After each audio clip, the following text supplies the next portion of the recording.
And now from St. Peters, Missouri, presenting Fudged Up, please put your hands together for Nate Wheadon.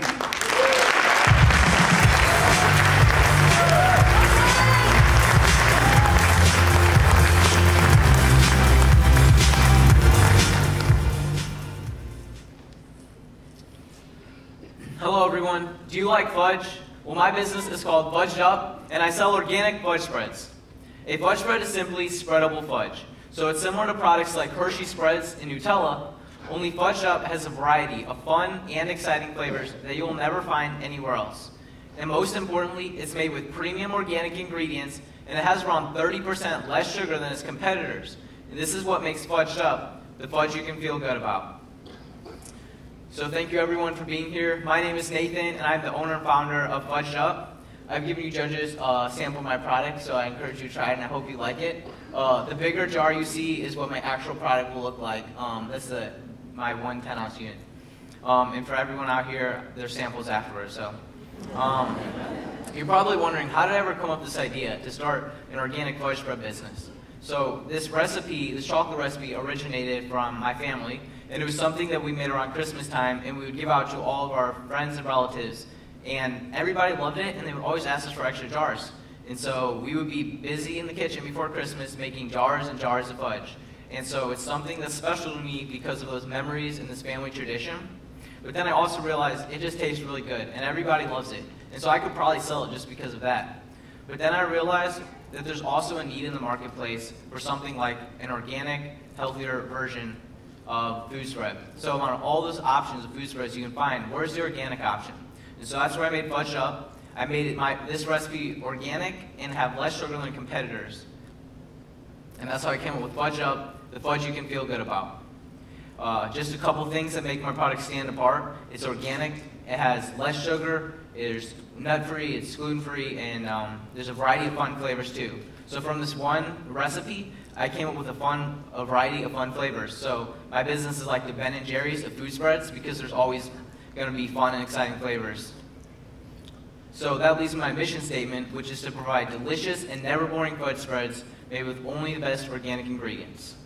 My social impact is that I want to build this company here in my hometown, St. Louis, buying and selling locally and participating in farmers markets, which benefit our community's culture and community.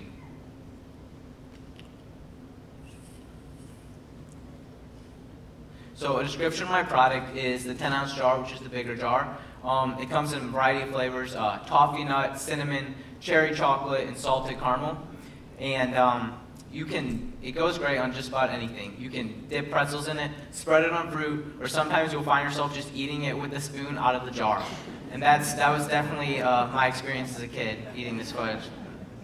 So 1 unit is a 10-ounce jar spread. It sells for $6.50. The cost of goods sold is $2.55, and that includes cost of jar and label and ingredients for variable expenses. The jar and label are bulk prices because that's non-perishable, so I can buy a large quantity, a pallet of jars. Ingredients, I'm currently buying bulk, but not wholesale, because I'm not at that production level, which means my cost of goods sold could only go down. But nonetheless, I make $3.95 profit on every jar I sell. And with a fixed monthly expenses of $307.50, I only have to sell 78 jars a month.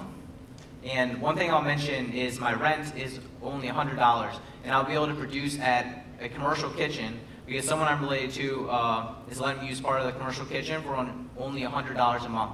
So I'll be able to produce a high level of my product and definitely hit 78 units per month to break even. The industry that I'm a part of is the food spreads industry. It is $3.1 billion in sales, and the type of people I'll be selling to are organic eaters. So that's the health-conscious individuals, middle class and upper class income, especially women, and they will buy this product mainly in St. Louis area in Illinois, and especially around Christmas time in the summer, but consistently throughout the year as well.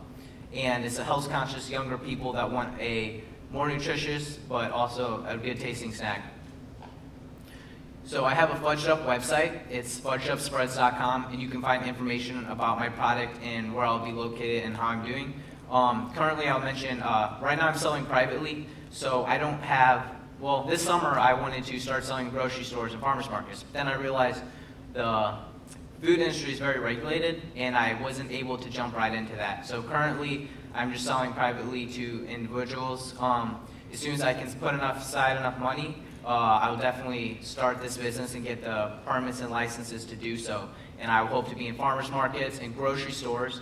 I'm setting myself up for success now by already contacting farmers markets so that I can sell them there as soon as I get the permits. And then even I talked to someone who owns a fundraising company in St. Louis that sells, pizza and cookies and chocolate, and sat down with him and talking about my product, and he would likely give me at least a shot to see if my product sells with his company. So my marketing strategy, free sampling at stores, social media existence, and then networking and advertising with organic food media.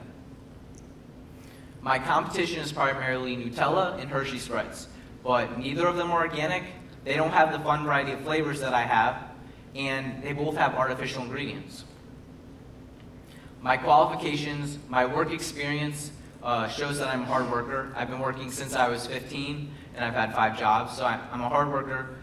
In school, I took entrepreneurship and business classes, and I also attended a week-long entrepreneurship program at St. Louis University. My first year, my sales projections are 5,500 units, which would give me a net profit of $18,035. I think that this estimate is conservative. It is based on, as soon as I get these permits, which will hopefully be in the next coming months, that I will guarantee to at least be in farmers markets and maybe one store. But granted that I make any bigger deals with stores or this fundraising company, then my net profit could go way up from what I projected. My startup costs include, of course, buying the jars and labels in bulk, so they're cheaper, and then the permits, which will be about $3,500 to $4,000. My total startup investment is $9,508, but with the net profit that I'll make, that'll be at least 190% return on investment. In the future, I hope to be selling within the next year in grocery stores and farmers markets, and down the road, I want to be in many stores, chain stores, and hopefully even maybe outsourcing this so I'm not producing it, and even selling to a bigger brand down the road. So thank you everyone for being here. I hope you enjoyed my fudge, and I'm here to answer any questions.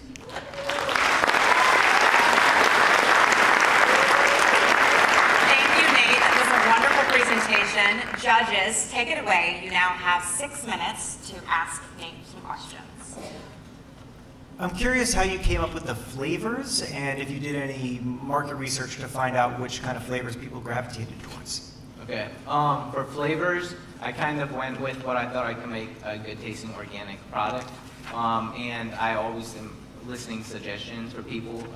So I haven't actually did any surveys necessarily, but I've definitely asked people's opinions on what flavors they would like and what flavors they have that they've tasted that they like the most. And then I can go forward. When I go forward, I can see which products sell and which don't, so that I can adjust. So. If awarded the funding, what areas would you put the funding towards? The funding for this competition, yes. Definitely get those permits. With the money that I put aside, I've been putting aside money from the summer jobs and stuff, and then even just being a finalist here, I think that will definitely help, and it will all go, yeah. I'll definitely put aside a portion for this. You have a online marketing strategy that you would pursue? You have what? Any internet-based or online marketing strategy you would use for this? Yeah, online marketing, well, social media. I have different social media platforms that I'm on, and then I also mentioned social media, advertising and networking with organic bloggers and media. So a lot of people who eat organic, especially, they follow bloggers who have recipes and recommend products. So yeah, that would be one of the ways I would advertise on the internet. So on that, as you've looked at getting these permits and looking at some of the larger chain stores, what have you had any conversations with any of the organic grocery stores, whether they're local or chain ones there in St. Louis? Okay, well, primarily, like I said, farmers markets, there's definitely a lot of organic options there, so that would be my first, easy to get guaranteed sales, right, because I can get in a farmer's market. And then the fundraising company, they don't sell organic products, but they sell fudge. As far as organic stores, I haven't specifically sat down or actually met any store owners, but that's something that I would definitely do because it would be a great place to sell my product. So what's the shelf life of the Fudged Up, and where are you going to store all the raw product? The shelf life, it's a refrigerated product because it's organic and there are no preservatives. So it's usually a few months. Honestly, we've never ran into that problem because we never have old fudge at our house. But, yeah. But realistically, I would take it to a lab and they would give me an expiration date based on how fast like bacteria grows in it. From my experience, it's a few months. And then for storing, this kitchen is a big kitchen and they have like a walk-in, so I'd be able to I'd be able to store my product, at least a good amount of it there. And then if I were to increase my production, then I would have to, hopefully I would have, at that point, have enough sales that I can move into a bigger place, so. In your answer to my question about the flavors, you had said that part of what guided you was trying to find what would make a good flavor organically, which made me wonder if there are limitations in creating an organic product and how you're working around that. For organic, yeah, no artificial flavors, so anything that doesn't, like obviously a lot of candies and stuff are artificially flavored, and I can't mix raw organic products like nuts and cocoa beans and stuff like that into making that product.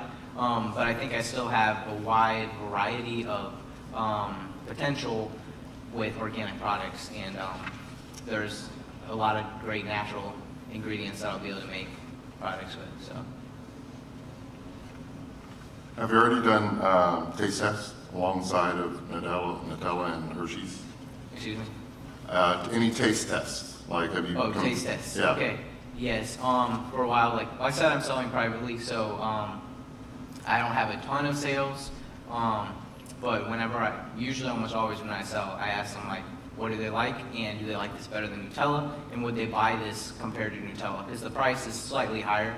It's still competitive, but and so I've been able to take that information to see would this sell, and is the price right? So. Does this require refrigeration? I notice there's heavy whipping cream in there. Is that something that needs to be refrigerated in order to stay fresh, or? Yeah. So currently it's consistent refrigeration. I will be able to manufacture this refrigerated after opening because that's how a lot of organic food products work. But because my product has no preservatives or nothing, yes, it does have to be refrigerated. But I would definitely make a refrigerated after opening version, so it would be easier to sell in stores. Yeah. I noticed that a lot of the cost of your product was the cost of the other organic ingredients. Could you just briefly talk about that? Okay. Yeah. There's about so there's 7 ingredients in my product, and I mainly the first it was organic cocoa powder. That's the largest ingredient. The other organic ingredients was accounting for the other 6. How did you determine the need outside of being organic and people interested in organic foods? Was there a pressing need for people to say, hey, I want different options as far as flavors? As far as flavors, I definitely think that having a variety of fun flavors is another way that I can catch people's eye. Well, thank you.